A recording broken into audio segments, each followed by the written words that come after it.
In this video, we'll be looking at the brand new Mazda CX-60. So this week, I was fortunate enough to be invited by Mazda to check out the new CX-60.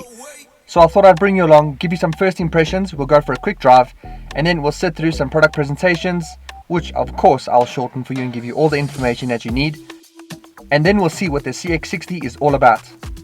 But not to worry, I will be doing a full in-depth review when I get the car on test. So launches like this normally start off with a bit of a presentation and a welcome by the brand, who will then take you through a bit of in-depth review into the car. They'll tell you why it's there, a bit of information on the competitors, the market that they're into, some history on the product, and where they kind of see the brand going into the future. But I'm going to cut all of that out for you now because you're here to see the CX-60. And here it is in all its glory, bigger and meaner. As you can see, it still resembles a lot of the CX-5. But with this one, you're getting 20-inch rims as standard. You're getting these awesome LED daytime running lights that are integrated into this huge grille. And from the top, you can see you've got all of these angular lines that kind of carry through into this long bonnet. And then coming around the back, you can see that it's still recognizable as a Mazda. More of an evolution of the CX-5 design. You've got these really nice stretched out LED tail lights, as well as the all-new CX-60 badging on the back. And then taking a look at the inside of the Mazda CX-60, you can see the interior is just as beautiful and is exactly what you expect from a Mazda. But this time we've got a full digital display up front. You've got this extra wide center console, so because the car's a lot wider, it's obviously the inside is going to be slightly different too. So the armrest is super wide. You've got this beautiful infotainment. The seats are amazing. The leather that they've used inside here is really soft and supple, so it really amps up the quality and premiumness that you're expecting from a Mazda. In the back, you've got ample space too. Lots of legroom, lots of headroom. You can easily fit 3 people there, and you've got this panoramic sunroof that opens up the entire roof. And then looking in the boot, you've got ample space here. It is a power tailgate too, and you can fold those seats forward for extra room too. And then a quick copy before they tell us about the pricing and spec. So Mazda South Africa are only bringing out 2 trim levels of the CX-60, the individual and the dynamic. The individual being the highest spec model that you're seeing here with those vertical lines on the grille, and then you've got the dynamic model with the horizontal lines on the grille. So I think that's the easiest way to tell them apart, because otherwise they're pretty much the same from the outside. They've got the same 20-inch wheels, they've got the same daytime running lights, the same LED tail lights, but the only difference is that the individual model comes as all-wheel drive. So you'll see that specific badging on the back too. Which is actually a shame, because when you see what difference you're paying between the 2 models, you definitely want to stand out in the more expensive individual.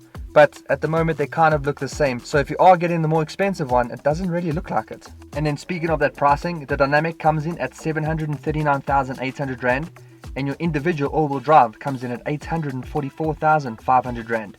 So a big difference to look the same. Okay, so that was enough PowerPoint and technical talk for me. I think it's time to drive the car. Let's see what it's like. This is the first time driving the CX-60, so these are my very first impressions of it. Obviously the cabin is ultra premium.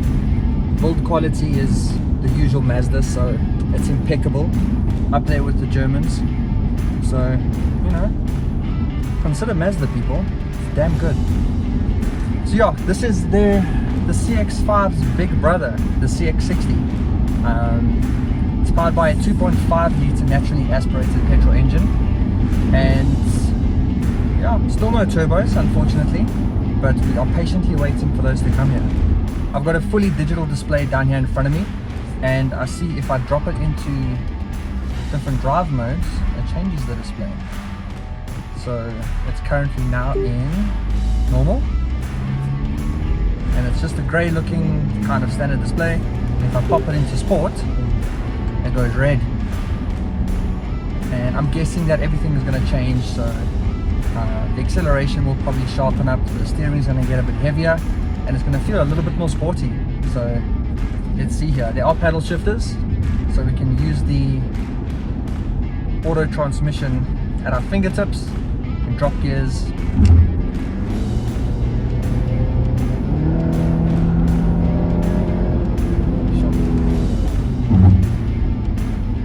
Not a hell of fast at all, and what you do miss is the fact that it doesn't have a turbocharger, is that you don't get that rush of speed.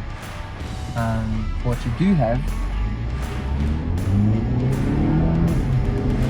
quite a bit of speed off the line, but it then kind of tends to plateau a bit. But hey, this car is built for being comfortable, a premium luxury driving experience. So don't buy this with the expectation that it's going to be a super sporty car, because that's not what it's built for. Then you need to go look somewhere else. This here is for comfort, luxury, build quality, soft touch materials all over. Really, really nice. So yeah, Mazda have really done a good job on the CX-60. And then from an infotainment point of view, you've got also a digital infotainment, obviously. So you'll be able to do all of your phone mirroring and things like that. It is unfortunately not a touchscreen, so you do have to operate it through the little rotary dial down here and the shortcut buttons. Not the end of the world, but I think we've all become so used to touching the screen here. But I think a reason why it's not touch sensitive is because you can barely reach it. It's quite, my hand is out straight, my arm is stretched out completely, and I still can't reach it. So that makes sense. Moves nice. Back into sport. Yeah, definitely becomes a lot more chuckable. Although it does feel like a bit of a boat. So anyway, let's go around this corner, the circle I mean. Turns in nicely. Yeah, really composed, nice drive. Let's go back into normal because it's a little bit revvy in sport, but it doesn't seem to want to go anyway. Anywho, my guess is that it should be a Bose audio system because it's Mazda, but I don't see Bose speakers or a Bose sign anywhere, so maybe it's not. If it is, I'll say yes on the screen. So that's it for the Mazda CX-60 launch. I hope you enjoyed this. I'm hoping to get it on test quite soon, so I'll do a more in-depth review for you guys with proper driving impressions, what it's like on the inside, the outside, all of that sort of stuff. So there'll be a lot more details, so make sure you subscribe so that you don't miss that video. And yeah, if you enjoyed this, drop a like, and I'll see you when it comes out. Cheers.